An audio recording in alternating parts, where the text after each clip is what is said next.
Today's episode of Hidden Forces is made possible by listeners like you. For more information about this week's episode or for easy access to related programming, visit our website at hiddenforces.io and subscribe to our free email list. If you listen to the show on your Apple Podcast app, remember, you can give us a review. Each review helps more people find the show and join our amazing community. And with that, please enjoy this week's episode. What's up, everybody? I'm Demetri Kofinas, and you're listening to Hidden Forces, where each week I speak with experts in the fields of technology, science, finance, and culture to help you gain the tools to better navigate an increasingly complex world so that you're less surprised by tomorrow and better able to predict what happens next.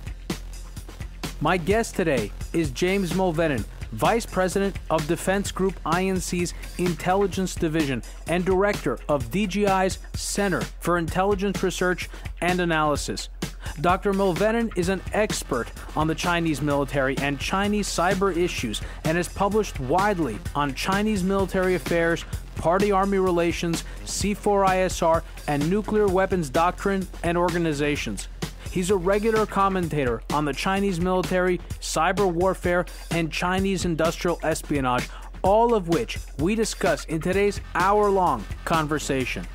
My discussion with James was prompted by the recent arrest by Canadian officials of telecommunications giant Huawei CFO Meng Wanzhou during her transit through Vancouver Airport on December 1st, 2018. Meng is currently out on bail, awaiting the service of a formal extradition request from the United States on charges related to Huawei's alleged evasion of Iranian sanctions. James has been investigating and writing about Chinese commercial espionage, and in particular about Huawei, for years, so he was the perfect person to speak to for context about this ongoing diplomatic drama, its implications for the trade talks, and how it fits into this larger trend of deteriorating U.S.-China relations. Will Trump's hard-nosed, no-holds-barred negotiating style work to level the playing field between these two countries without a more comprehensive strategy that includes concessions on China's military posture, its efforts in cyber, and its ongoing use of commercial espionage and IP theft? More importantly, is it time to acknowledge that our multi-decade-long effort to integrate China into the neoliberal world order has failed, and that a new strategy must be developed to deal with a more obstinate and adversarial China that is determined to displace the United States as global hegemon in the 21st century? With those questions in mind, let's get right into this week's episode. James Mulvenon, welcome to Hidden Forces. Well, thank you, Demetri. So the way I'm thinking about us starting this conversation is maybe you can catch us up on the newsworthy story. The reason why I thought this would be an interesting conversation is the arrest of the CFO of Huawei, which is the Chinese telecom consumer electronics company, the second largest smartphone maker in the world, behind Samsung, close to $100 billion worth of revenue. It's a monster multinational. And the CFO of the company, who also is the daughter of the founder of the company, who's very close with the government in China and the Chinese Communist Party, was arrested at the Vancouver airport as she was transiting, I think, to South America. For those who know nothing about this, what is Huawei? Who is this executive? Why is she important? And why is this story significant? Well, Huawei is easily the most important Chinese national champion company, and that's a term that the Chinese use to denote companies that have a very close relationship with the government, and the government does a lot to make sure that Huawei is successful. It is almost a $100 billion a year telecommunications equipment manufacturer, so everything from handsets to cellular base stations to servers and switches. And it's really a success story. It's probably one of the only companies that China has international brand recognition. Maybe if you're an aficionado, Demetri, of wine fridges, maybe you've heard of Haier. But other than that, Huawei is really the leader. And Huawei was founded in the 80s by a former military officer named Ren Zhengfei with a lot of assistance from the Chinese government. And he's also very keen on having family members in leadership positions, even though he has said many times that he won't pass on the company. Well, Huawei has been a source of tremendous controversy for many, many years as far as the U.S. government's concerned, all the way back to when Saddam Hussein was still in power and Huawei was alleged to be cooperating with the Iraqi military in building out their air defense networks. But there's been a lot of speculation over the years about whether Huawei should really be allowed to get into the U.S. market, particularly given its close ties to the Chinese government and the Chinese military, and sort of what kind of national security threats that posed. And Huawei has been the source of U.S. government scrutiny in the last couple of years. They've been prevented by the Committee for Foreign Investment in the United States from making certain purchases. The U.S. military recently banned the sale of Huawei handsets at stores on U.S. military bases. So things were really starting to escalate.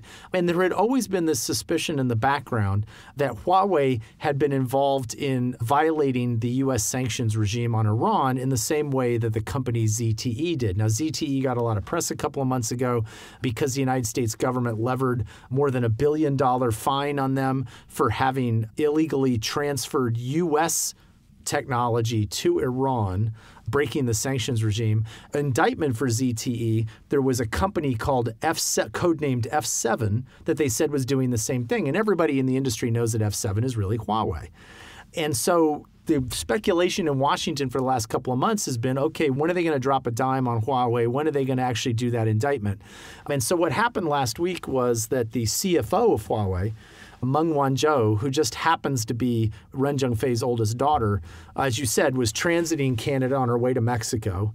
And she was arrested by the Canadians at U.S. government request for extradition to the United States for fraud. And what she's alleged to have done is that she was the board secretary of a Hong Kong company called Skycom Tech. And Skycom Tech is widely believed to have been completely owned by Huawei. Skycom Tech employees had Huawei business cards and called themselves Huawei employees. But Skycom Tech was the front company that Huawei used to transfer illegally computer equipment from Hewlett-Packard to Iran as part of Huawei's telecommunications modernization efforts in Iran. And so because she was the nexus between Huawei and this front company, she was arrested on charges of fraud, lying to international banking institutions about whether or not Skycom Tech was owned by Huawei. So it wasn't that they were doing business with Iran, that Huawei was doing business. It's that they transferred American technology to Iran, and that violated the sanctions. It's not illegal for a Chinese company to do business with a country that the U.S. has sanctioned laws against. It is illegal when they violate the sanctions that China has signed up to under the UN, but that wasn't true in this case. But what was illegal was the computer equipment that Skycom Tech transferred to Iran would have required an export license to be transferred under the sanctions regime, and Huawei, through this front company, violated that U.S. law. Now, you mentioned 5G. That's really significant. It's been a major source of anxiety for U.S. intelligence services. New Zealand, Australia, and the U.S. have banned Huawei from their 5G networks, and as I understand it, the U.S. has been lobbying Canada and the U.K. to do the same.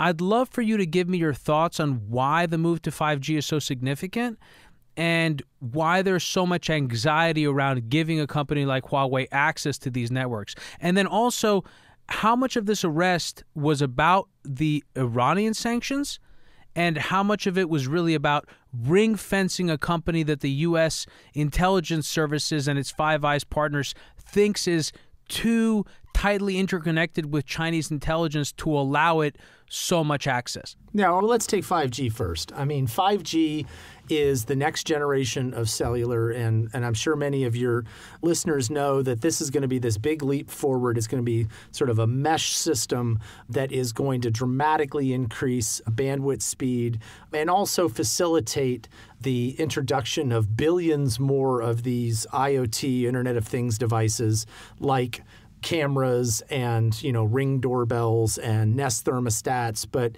it's really going to allow the computer, in a sense, to sort of begin to fade into the walls, and we're going to have what people call ubiquitous computing, and that's really key for like wearables and really much more science fiction where, the computer is all around you at all times and you're not as tied down to handsets and devices and tablets and things along those lines.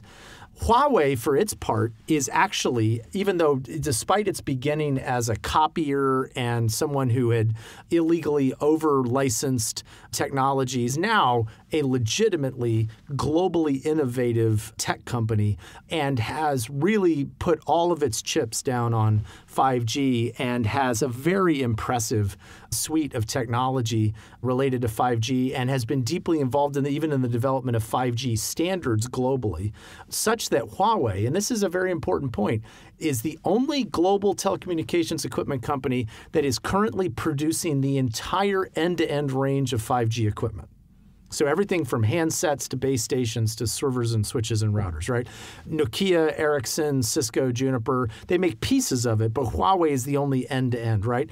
So why is that significant? Well, a lot of people in the U.S. government are very concerned that when the 5G modernization starts in the United States, that what are called the Tier 1 carriers, your AT&Ts, your Verizons, your Sprint Nextels, who had historically avoided putting Huawei equipment in their networks because of the concerns of the U.S. government and the National Security Agency and others, will then have no choice but to put Huawei equipment in the network because there are no substitutes for it among other companies.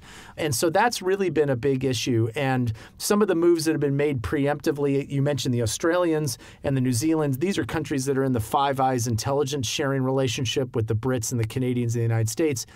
The Five Eyes have really sort of gotten together and decided that they're going to have a common front to not allow Huawei 5G equipment into their networks.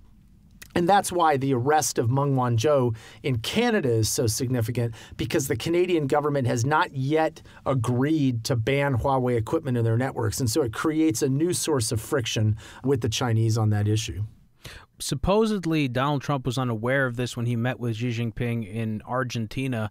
How much of this is independent judicial action that's been working its way through the courts, and how much of it has been top-down, maybe even from the intelligence services? Well, I mean, the thing is, the case against ZTE that first indicated to us that F7 was going to be Huawei was first dropped in 2010. And I have been working with people and talking to people in federal law enforcement for years about this, and it was just a question of timing and things along those lines. So I think the timing, for instance, of her arrest was entirely serendipitous, that she just happened to be transiting a friendly country that had an extradition treaty with the United States. And I've seen no evidence that there was prior planning that this was going to be used as leverage in the trade war negotiations with the Chinese or anything like that. I mean, she had to be in Canada for this to work. But at the same time, these kinds of things are often handled directly by federal law enforcement, but there is some indication that John Bolton, the National Security Advisor, at least was asked, is this a bad idea? He was given the option to sort of veto it and didn't veto it. But, by all indications, the president had no prior knowledge of it. And I've even heard stories that Xi Jinping was told at the table with Trump that this was going down, which has all the sort of feel of a New York City mafia kind of hostage-taking kind of sort of feel to it, like Donald Trump sitting there sort of smugly grinning, knowing that he's got a card up his sleeve. But that may just be me projecting. So that's a good point about card up their sleeve, because Larry Kudlow, when asked about this recently, he basically said these are two separate lanes. I think he called them, one is the trade lane and one is the law enforcement lane, and they're different channels, and he thinks that they'll be viewed differently by Chinese authorities and Xi Jinping. From your understanding, how do the Chinese interpret this? Do they feel that it's coincidental, or do they think that this is part of the Trump administration's negotiation strategy on trade? Well, I mean, the thing is that it fits with a much more hardball strategy than they're used to seeing from the previous administrations. And the problem is that from afar, it all looks like an elaborate, sort of well-coordinated conspiracy. In the same way that I think a lot of American analysis of China falsely sort of engages in sort of the cognitive process of filling in gaps in data by filling it with conspiracies. I'm well known in D.C. for what's known as Mulvenon's third law, which is that the value of any PowerPoint briefing on China in the Pentagon is inversely proportional to the number of Sun Tzu quotes in the briefing. And the idea being that we use things like Sun Tzu as cognitive placeholders for lack of data. And when we look at real Chinese policymaking, we see internecine struggles and backstabbing and bureaucratic competition and everything else. And what the Chinese, when they look at our system, they have a lot of trouble understanding the independence of the three branches of government. And they have a lot of trouble believing that there isn't more political influence on law enforcement decisions. When in fact, in my personal experience, working on dozens and dozens of Chinese economic espionage cases, is there's often very little political interference in these sorts of things. And they just have a pace and a timing of their own. So I do want to ask you what impact you think this would have and will have on the trade negotiations. That's one question I have for you. And then a separate one to continue along with Huawei and the efforts of American. I guess these kind of all come together. Before we started the conversation, I mentioned to you the analogy that I had been thinking about with respect to the Soviet Union in the 1950s and early 60s, and the anxiety that the United States government had that the Soviets, with their command and control model, were going to be able to grow faster. They were growing very strongly after the end of World War II. They launched Sputnik. They were showing themselves to be technologically capable adversary. And so that was a big part of the impetus that led to the subsidy and creation of the military-industrial congressional complex. And something similar has been happening in the United States, or there's been a push for that by U.S. officials. One case in point was the fight between the United States government and Apple over the jailbreaking of an iPhone. There's a sense in which the Chinese have an advantage in the sort of international espionage cyber war realm because of the relationship, the tight relationship between the government and the commercial sector. So there is this battlefront on the one hand that's happening there, this clash of which Huawei is part. And then there's also this interdependence which didn't exist with the Soviet Union and the U.S. During the Cold War, our economies weren't interdependent in the way that, we sold wheat to the Russians. I'm sure you know much more about this than I do, but we weren't interdependent the way we are with the Chinese. There wasn't this commercial relationships and these dependencies of American companies and Chinese manufacturing and the like. But now there is. So these trade negotiations are significant, and they are pushing in one particular direction. Private enterprise wants us to resolve this trade dispute, and so that there could be some certainty around regulations and tariffs and such. And at the same time, the intelligence establishment, the military, I think they have different incentives, right? Their desire is to hold, and maybe I'm also mistaken, because at the same time there is a desire, has been expressed by a number of companies, around getting the Chinese to play fair. So I guess this is a way of asking, the incentives are so complex here. It's hard for me when I'm looking at it to think about who's driving the train, both in China and in the United States. I agree with a lot of the sort of structural features of the problem that you laid out. On the one hand, there's a lot of people who are very admiring of the Chinese government's ability to mobilize resources, to do national level industrial planning, a lot of things that, frankly, the U.S. system is terrible at. Our strength is the dynamism of the market and having an independent legal system and a strong banking system and a strong investment system. But let's look at China, for instance. China does share that with the former Soviet Union, this ability to mobilize these massive projects, whether it is, building the high-speed railway, the Tibetan Plateau, or all the energy they're putting into manned space flight and things along those lines. But like the Soviets, there are a lot of questions about whether it is just a question of mobilizing resources or where is this innovation spark coming from. And there's a lot of questions about the Chinese economic modernization when it comes to the really higher end innovation, because they still have tremendous problems with their education system, which is still largely focused on rote memorization. And there's a real crisis, I would argue, on the innovation side in many sectors where the Chinese are pouring billion after billion after billion of dollars into centrally planned innovation, which is sort of oxymoronic, if you think about it that way. There's entire sections of Chinese bookstores filled with books with titles like, "Where is China's Steve Jobs?" And the point is that the Chinese legal system, the financial system, and the education system is really sort of ill-suited to spawn those kinds of individuals. And so they're just forcing it and forcing it and forcing it. And when they can't innovate, as they discovered in the early aughts, that is my argument structurally as to why they started engaging in large-scale economic espionage and cyber espionage. What they couldn't force multinationals in China to transfer to them, they went out and stole. But what we see again and again and again in the espionage record is they'll steal the technology. They're very good at reverse engineering it. They're able to recreate the product, but they don't understand the organic innovation and know-how that sort of created it. And so instead of being able to then leap to the second generation of the product through indigenously, they then go out and have to steal it again and start the reverse engineering process. And so when people say to me, well, what's the good news? And I say, well, the good news is we don't see that same dynamism that you see in the United States in the high-tech sector. You just see a tremendous amount of state pressure and coercion and regulatory manipulation and so on.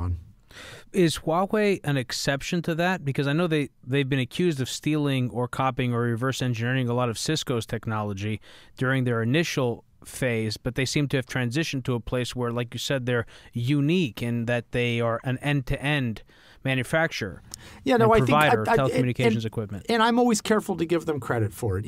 Yes, I did spend a lot of my career documenting their sort of illegal copying, but they are really a global leader on 5G. But what are the ingredients of that global leadership? A big part of it is that the Chinese government worked hand in glove with Huawei in the international standards regime, using international standards as a trade weapon. There is tremendous illegal subsidies, in my view, under the WTO in key Chinese sectors like semiconductors and other places.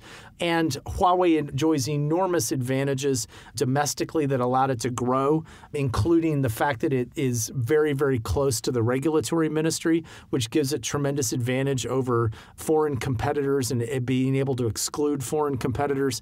So it's not that the company itself, just by the sort of, the dint of hard work and the sweat on its brow, became this global powerhouse.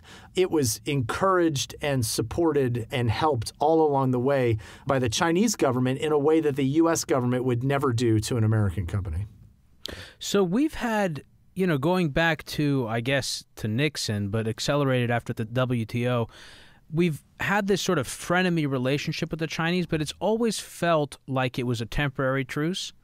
And that was, I think, highlighted in the fact that the Chinese have had from the beginning clearly stated ambitions about becoming a, if not global power, certainly a regional power, but I think the implication was that the desire was to be a global power. The United States has tried, and Western allies have tried to accommodate that rise. Is that a good way of putting it? By bringing them into the neoliberal order that the U.S. spearheaded after World War II. It seems that strategy has failed. Would you agree with that? Well, I mean, the thing is that, between 72 and 89, the real focus of Sino-U.S. relations was having a relationship with the Chinese as a counterpoint to the Soviets. And by 72, the Chinese had already had a border skirmish with them in 69. There was no love lost there. I mean, obviously, for a significant part of that period, there was nothing about the Chinese system that was at all compatible with the United States. It was pure sort of Kissingerian, realpolitik sort of foreign policy. And then the 89 Tiananmen massacre really reminded a lot of people of, the true nature of the Chinese regime, which is a Leninist party built on secret police and coercion and military power and everything else. And that was really sort of the first disillusionment, if you will. And then as their sphere of influence started expanding in Asia in terms of their trade and everything else, it started naturally chafing up against the U.S. alliance structure in the region. And ever since then, we've been warily sort of eyeing each other, cooperating where we can, trying to negotiate conflict where we can, involving Taiwan, involving other sort of sources of contention. But the real change for me in the last 5 years or so has been China's abandonment of sort of its historically sort of modest approach to international affairs, the hide and bide strategy where there's sort of don't get high on your raisin, as we say in the South. And really this sort of triumphalist, kind of ugly, this is China's century. You saw it in, frankly, what I thought was sort of the distasteful, opening ceremony at the Beijing Olympics, and this sense of, China on the march and sort of this cocky swagger and everything else. And Xi Jinping, as sort of the leader for life, has really embraced this sort of culturally exceptionalist narrative about the superiority of Chinese civilization and sort of historical destiny and all these sorts of things that has been well documented by other people. And I think that has ironically created a new bipartisan consensus in the United States that China's rise is not going to be integrated into the liberal international order, but in fact is a revisionist power that is seeking to overturn critical aspects of the liberal international order. So that's something I actually wanted to ask you, which is given that the foreign policy approach to China has been to accommodate its rise, hoping that by integrating it into the global order, not only would it lead that order, but become part of it, but also that American values and Western values would integrate into the Chinese economy. That hasn't happened. How has the foreign policy community in Washington adjusted, and where is the government and where are the sort of eggheads and the think tanks? Is there a consensus emerging on how to deal with China given the dynamics that exist today and where they seem to be going? Well, I mean, we're in an awkward spot right now because there's a bit of a taking sides going on. And there's some finger pointing and name calling and a little bit of a who lost China debate. And people are raising straw man arguments and saying, well, I was never so naive as to believe that economic development was going to lead to political liberalization. Maybe he thought that, but I never did. And a lot of people doing sort of a personal revisionism. The bottom line is when you look at countries like Taiwan, right? Taiwan is actually an interesting laboratory. The Kuomintang, the leading party in Taiwan for many, many years after 1949, was also a Leninist party set up by the Comintern with a central committee and a Politburo and everything else. And the argument of Sam Huntington and others was, you look at South Korea, you look at Taiwan, that as their middle class developed and their socioeconomic status got above a certain level, that people began saying, well, why can't I exercise personal political autonomy in the same way that I can exercise personal economic autonomy in the marketplace? And it gradually creates these new atavistic social forces that seek ways of articulating their policy preferences, which leads to a gradual democratization like we've seen in Taiwan and South Korea. And the argument would be that, once the Chinese middle class got to a certain size, that they would also begin asking, why can't I sort of articulate my personal political preferences? And you would see the Chinese Communist Party try to co-opt those new forces by creating quasi-democratic channels and using the National People's Congress and things like that. And in fact, we've seen the system go the exact opposite direction. It's become more authoritarian, more dystopian in its surveillance state, and more ruthless in terms of suppression of alternate political viewpoints. And that's been deeply depressing to the chattering classes here in D.C. that had hoped that those sort of natural political processes would work themselves out. So, and this is something else I was thinking about. I mentioned it earlier when I said about these countervailing interest groups and the fact that the military has certain interests in the United States, the intelligence community, even within the intelligence community, the commercial sector, et cetera, and to what extent that's also true in China. But given some of these very large differences in values, you're saying they're moving, the internet in China functions very differently than in the United States. They have the surveillance system in China is, as you said, Orwellian. Is there enough daylight between the two countries where you think that they can actually arrive at some sort of accommodation and foreign policy for diplomatic relationship that can work long term? Because we're not being given that as citizens. What we're being sort of told are theories of Thucydides' trap, Graham Allison's view that sort of conflict is inevitable, or people that want to continue moving down this path of accommodation with the hope that eventually what hasn't happened up until now will happen, that China will integrate, that it will liberalize. Do you see daylight between these two countries where a new type of relationship can emerge? Well, I think that right now we're probably in one of the most dangerous periods we've been in a long time. Obviously, we've weathered major crises in the past, but let's look at structurally how we weathered them. I was in Beijing, actually. I landed in Beijing just as the 5 U.S. missiles landed in the Chinese embassy in Belgrade in Yugoslavia in 1999. I was on the streets during all of the protests there.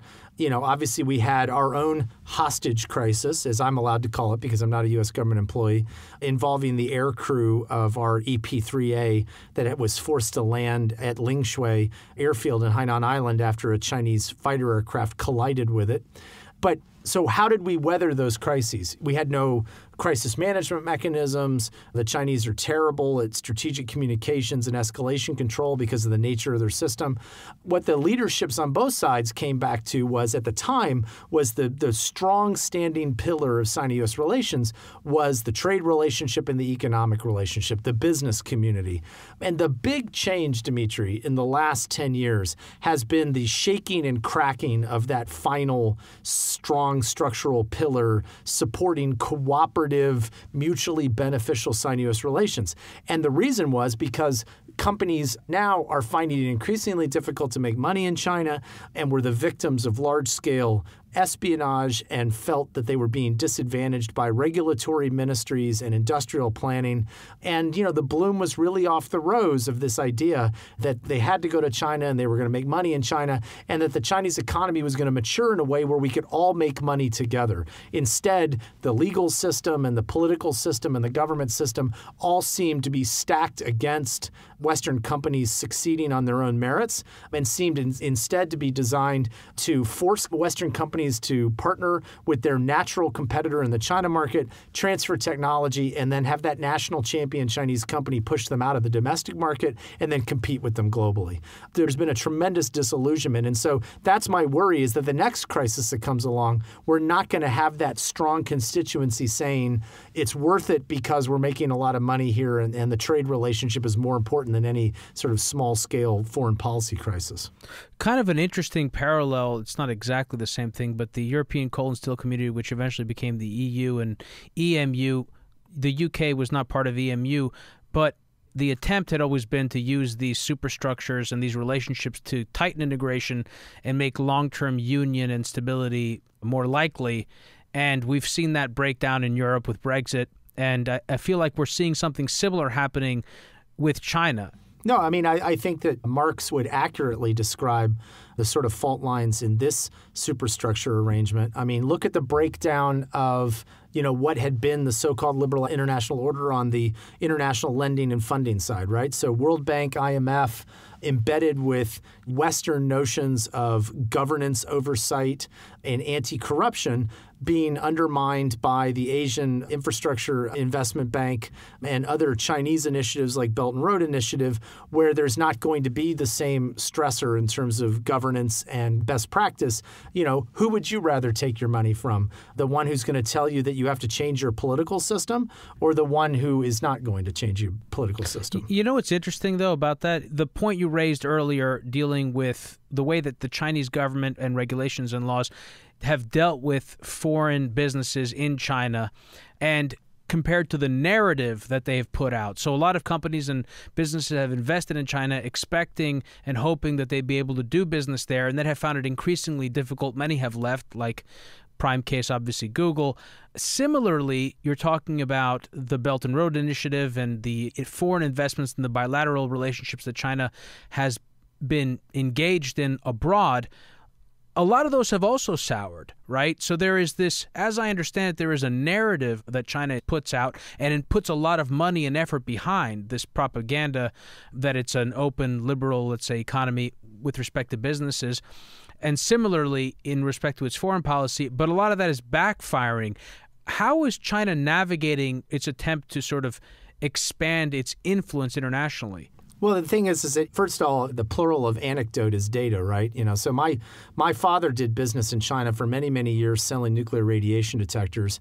And he was there in the 80s when it was a very immature economy and Western technology was highly prized and foreigners were, frankly, put up on a pedestal. And by the end of his career, the system was becoming much more aggressive. We would sit in the bar at Charlie's Bar at the Jianguo Hotel in Beijing and watch these businessmen get off the airplane. My board wants me to be here. We have to make money. And then we'd see them a week later and they would just be all sort of, flattened and dejected, and their sort of wallet pocket was sort of folded down, and they'd lost a heel on one of their shoes, and they were sort of going back to the airport to fly home.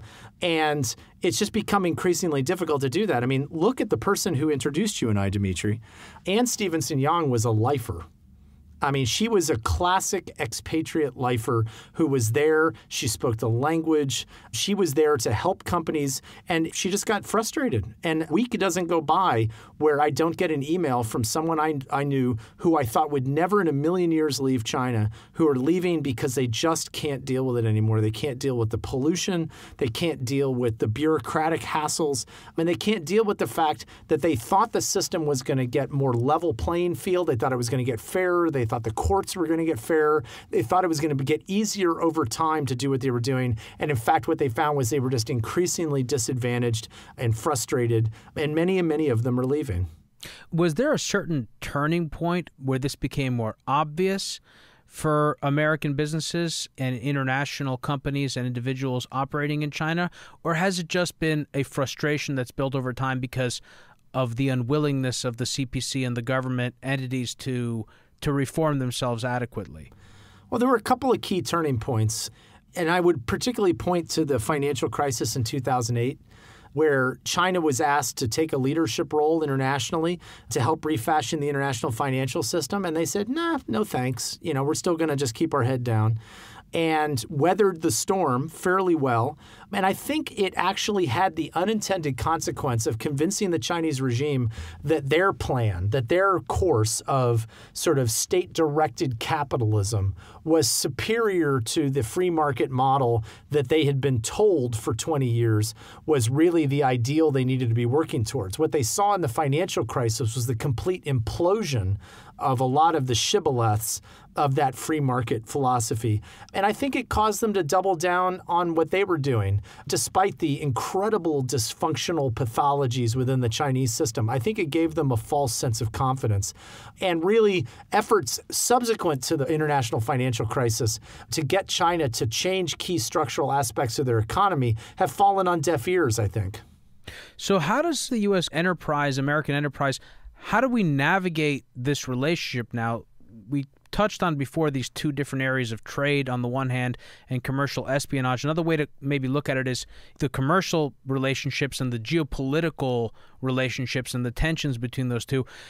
Am I right to focus on those two? Because it seems to me that the trade negotiations pose, in some cases, certainly for certain businesses, existential threats to their business. And certainly we could see a huge drop-off in growth and in commerce as a result of any additional tariffs or regulatory actions that are initiated against either country. But then there's also this issue with IP, with commercial espionage, with theft, with surveillance generally, also the infiltration of both societies. So both the Chinese country's infrastructure and American infrastructure have been infiltrated by both sides. And the rules of cyberspace, something we've talked about on the show before. I mean, the world of cyberspace is the deterrence model of the nuclear age on its head, where you're incentivized to use a weapon rather than disincentivized to use it. And there isn't any clear definition of what an attack in cyberspace is. All these things are still coming together. It feels very chaotic. It does, and I've done a lot of work over the years on cyber deterrence, and one of the key things right off the bat that is noticeable about the U.S.-China situation is, one, we're very clearly in a deterrence hole with respect to China. It's clear that China doesn't believe they found our pain point yet because they have escalated attacks and intrusions often without any response from our side. And, the first rule when you're in a hole is to stop digging. But then we're going to have a series of sort of Berlin airlifts and Cuban Missile crises along the way where we restore deterrence stability to that domain. One of the main challenges we have restoring deterrence stability is that China is the world's IT workshop. This is another structural difference with the Cold War because it's as if during the Cold War, the only source of enrichable uranium in the world was the Soviet Union, and we had to trade with them in order to acquire the uranium to enrich, to then build nuclear weapons to then target the Soviet Union. The idea that China is the world's IT workshop and that they are the vector for the creation of the very weapons being used in cyberspace to be able to undermine the U.S. economy and the U.S. political system is sort of perverse. And that's why I think the U.S. government has been really looking around for various industrial strategies that it can use. And in my view, this is my personal opinion, the Pentagon has decided that semiconductors and integrated circuits are the hill that they want to die on, because it is the foundational technology under so many other technologies. And so when you look at the possibility of the tariffs leading to a strategic decoupling of the U.S. economy from the Chinese economy, the area I would look for at most is semiconductors, where U.S. companies still have technological predominance, where we could onshore back critical features of it and pull it back from China. But that would require enormous friction and disruption in global supply chains. It would probably take a decade or two to sort out. But if you're looking for an example of sort of the economic philosophy of the administration playing out about sort of going to a more autarkic model, that's where I would look. That's interesting. Do you think that this is a policy that will extend beyond this administration? Because I think there's this hope or expectation by some that the Trump phenomenon is unique to that administration. It's unique to a certain brand of populism. But as I think you've pointed out, and as I've come across in my research, this is not an unpopular position among even business people, certain business circles in the United States, that there is a sense in which the Chinese have been operating on an uneven playing field for an extremely long time, not even necessarily dealing just in terms of subsidizing domestic industries, but in the way in which they've been aggressive in their tactics. And that this is a policy and an aggressive stance, the stance of the Trump administration, that is sufficiently popular so that it actually could become a new posture for American trade relations. Well, I mean, I would distinguish on the one hand between the strategy, which says that people's mindsets about China have really begun to turn, and sort of the impunity with which they conducted planetary scale espionage against U.S. companies and the U.S. government, and the things that they've been doing have finally gotten to a tipping point where there is this sort of bipartisan consensus, for instance, among people in Congress on both the Democrat and Republican side, that we need to have a much more hard-nosed policy about China. And the operations and tactics of the Trump administration, which may or may not survive to the next administration.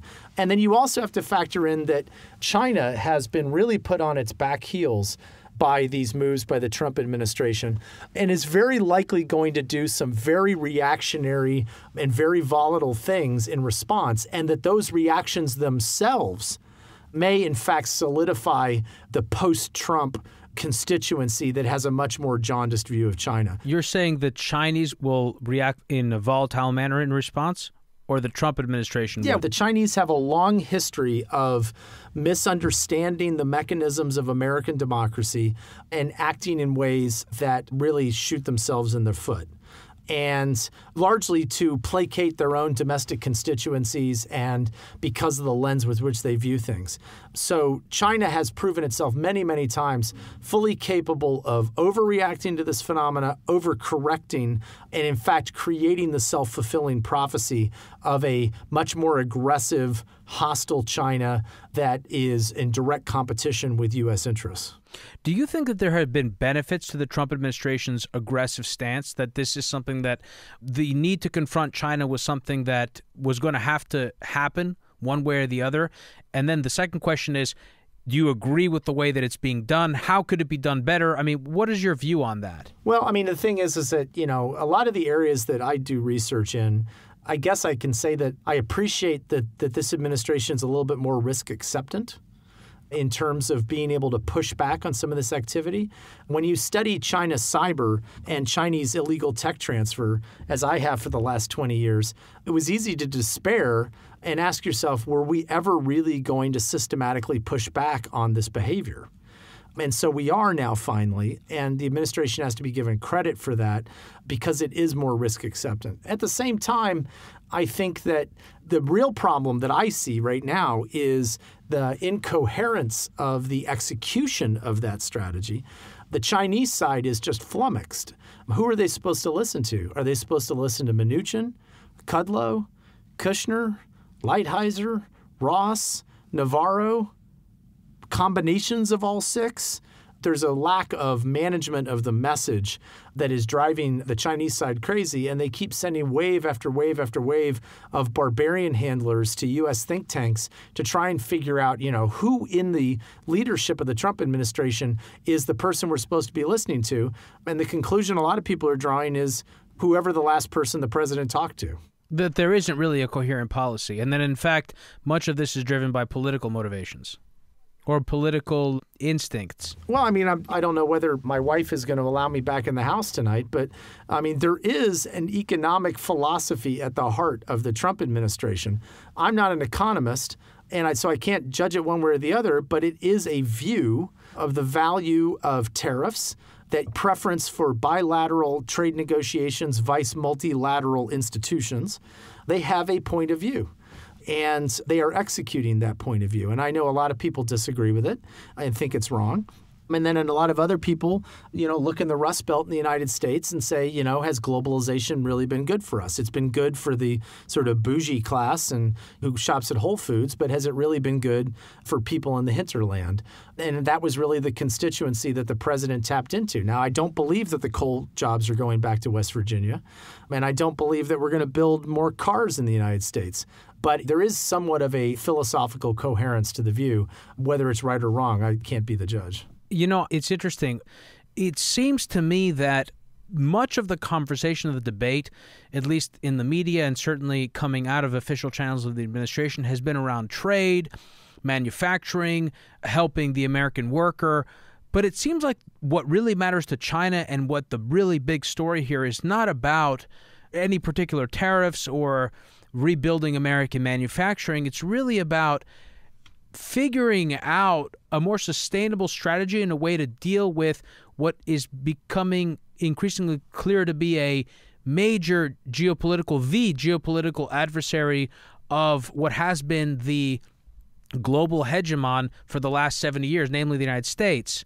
Mm-hmm. And it's interesting. This administration, just like they dealt with North Korea, on the one hand, if it all works out, you could look back and say, maybe that's exactly what we needed.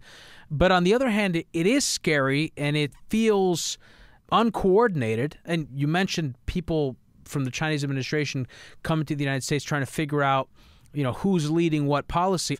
I think Rob Joyce was the cybersecurity coordinator. I don't think we have one now. I don't know how significant that is.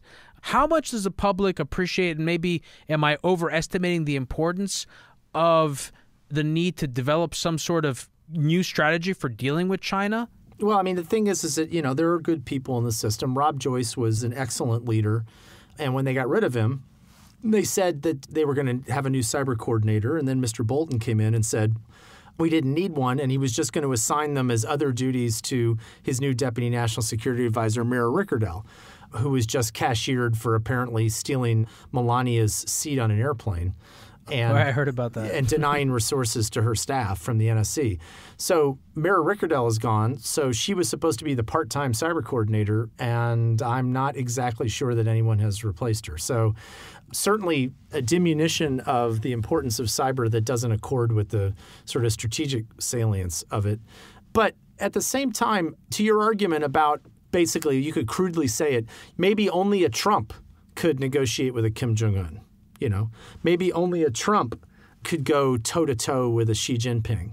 Maybe the more consensus-oriented professorial approach of previous administrations wasn't really producing results. I was sort of joshing with a friend of mine who was a senior official in the Obama administration. I said, oh, yeah, how many trade concessions did you get out of the Chinese? Mm-hmm. In other words, are they responding to these hardball tactics? And my view is they might be if we actually had a coherent sort of set of negotiating strategies instead of this on, off all day long, That's the thing. So that's what I'm kind of hinting at, and I'm reticent to say it because I don't know enough to say it with confidence. But it feels somewhat like we've got the beer muscles, you know what I mean? There's a willingness to act tough, but in a way that maybe is wasteful because it's not coordinated, because we don't actually have a coherent strategy. And the fact that they haven't replaced Rob Joyce, that they don't seem to have ascribed the level of importance to cybersecurity as maybe warranted, could be part of that. I mean, you'd think that they'd have a more coherent strategy towards China, and it feels very much like their strategy isn't so much a strategy, but much more about the political payback for basically sticking it to China and enacting certain tariffs and creating either the illusion or the actuality of support of the American worker. And that's what the focus seems to be. Am I mistaken? No, I mean, I agree with that. I mean, cyber, is an interesting issue for me only because, there's only two ways to create deterrence. Deterrence through denial and deterrence through punishment. And we can't do deterrence through denial because you can't deny the internet or cyberspace to anybody because of its mesh packet switched sort of nature. So you have to look at deterrence through punishment. And previous administrations were very reluctant to sort of walk down the path that said the only way you can set up the credibility of deterrence through punishment is by having credible offensive action.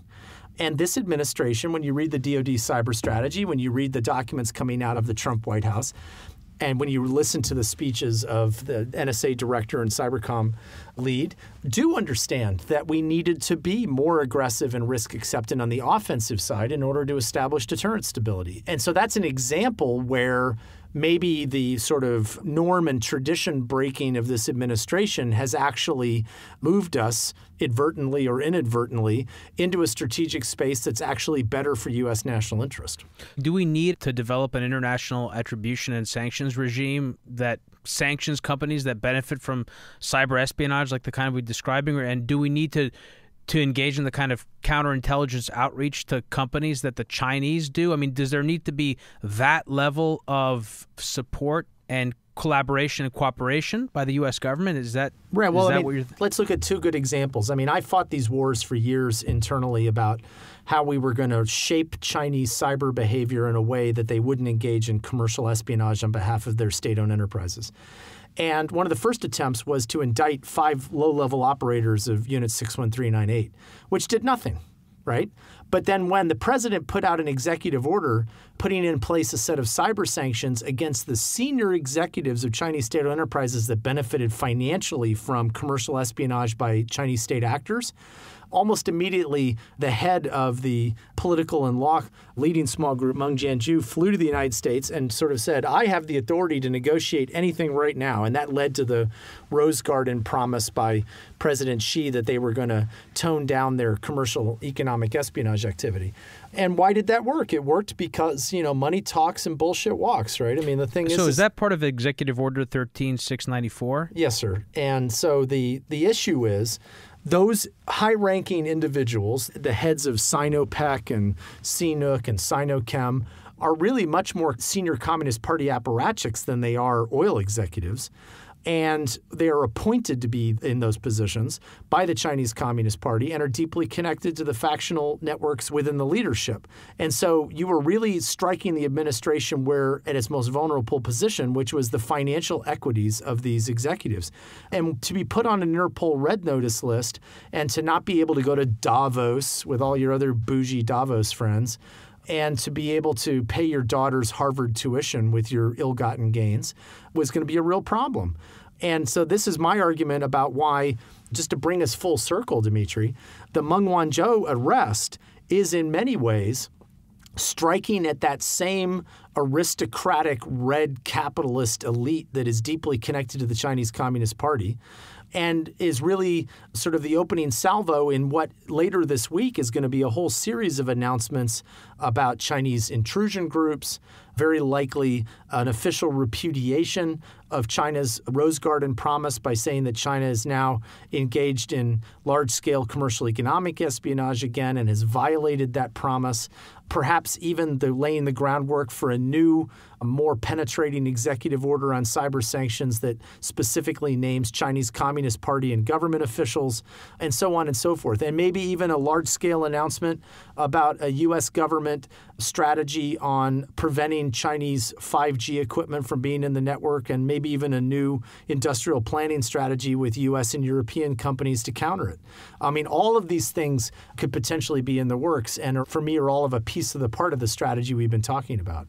So we actually did an episode not long ago, or maybe a bit long ago, I think it was episode 33 with Bill Browder, where we covered the Magnitsky Act. This sounds very similar. Are you saying basically that we should have something similar like a Magnitsky Act for Chinese officials who are engaging in malicious forms of commercial or state-sponsored actions? Well, I think that we have historically done something similar to that. I think that a good example is going to be Magnitsky Act-type sanctions against senior officials involved in the crackdown in Xinjiang. You know, senior Communist Party officials that are involved in that, preventing their international travel. And also, you know, what is the one issue that really sent the senior Chinese leadership into paroxysms was when David Barboza and people at the New York Times and other media outlets reported on the billions of dollars of ill-gotten wealth. They went absolutely ape about that stuff. So they just telegraphed to us, this is the area where we feel most vulnerable. This is the thing we're most sensitive about. Well, that's exactly the sort of thing that we need to go after. It's interesting because on the one hand, we're seeing this breakdown in the commercial relationship or a challenge to it. But at the same time, there is, of course, Chinese officials and anyone that makes money in China wants to spend it in the West. People want to live in the West and they want to protect their assets in the West. So it's interesting that that is an area where Western countries, in this case, you know, specifically the United States, but through its partners, can be effective in deterring or punishing members of the elite in order to get the country to act in ways that are more to its liking. Yeah, I agree with that. In fact, you know, I was a big supporter of the expansion of the scope of the authorities of the Committee for Foreign Investment in the United States, CFIUS, in Senator Cornyn's FIRMA Act. And my main argument when I testified about it was the greatest source of leverage that the U.S. government has to change Chinese economic behavior is by shaping Chinese access to the U.S. market, whether it's investment, whether it's real estate, whether it's technology. The Chinese economy has a lot of good things going for it, but it really needs access to the American market. It needs to be able to acquire things to bleed off its large foreign exchange reserves and so on and so forth. And that's a huge source of leverage that we have that I think could be used to greater effect in terms of creating more of a fair balance, if you will, between the two economies. So, James, I don't want to take up any more of your time, but in closing, how do you see things developing over the next 6 months, a year? I think there's a 90-day deadline for a trade deal. That's not something that's been written in stone, but it's been talked about a lot. How do you see this playing out? Where do you see this going? Well, with the big asterisk of sort of the extent to which things going on in Washington might sort of flood everything out, I think that we're going to continue to have significant friction and conflict with the Chinese side across a wide variety of dimensions of national power, whether it's confrontations in the South China Sea over freedom of navigation operations around the Chinese sandcastles, whether it is trade and economic things, whether it's accusations about Chinese influence organizations operating in the United States, whether it's students, whether it's denied entities, whether it's illegal tech transfer. There's just a lot of fires being lit right now, and I don't see the heat going down anytime soon. Well, James, I appreciate you coming on the show. I learned a tremendous amount having you on, and I appreciate it very much. No, Demetri, it was a lot of fun. Thank you so much for inviting me. And that was my episode with James Mulvenon. I want to thank James for being on my program. Today's episode of Hidden Forces was recorded at Edge Studio in New York City. For more information about this week's episode, or if you want easy access to related programming, visit our website at hiddenforces.io and subscribe to our free email list. If you're a regular listener to the show, take a moment to review us on Apple Podcasts. Each review helps more people find the show and join our amazing community. Today's episode was produced by me and edited by Stylianos Nicolaou. For more episodes, you can check out our website at hiddenforces.io. Join the conversation at Facebook, Twitter, and Instagram at Hidden Forces Pod, or send me an email at dk@hiddenforces.io. As always, thanks for listening. We'll see you next week.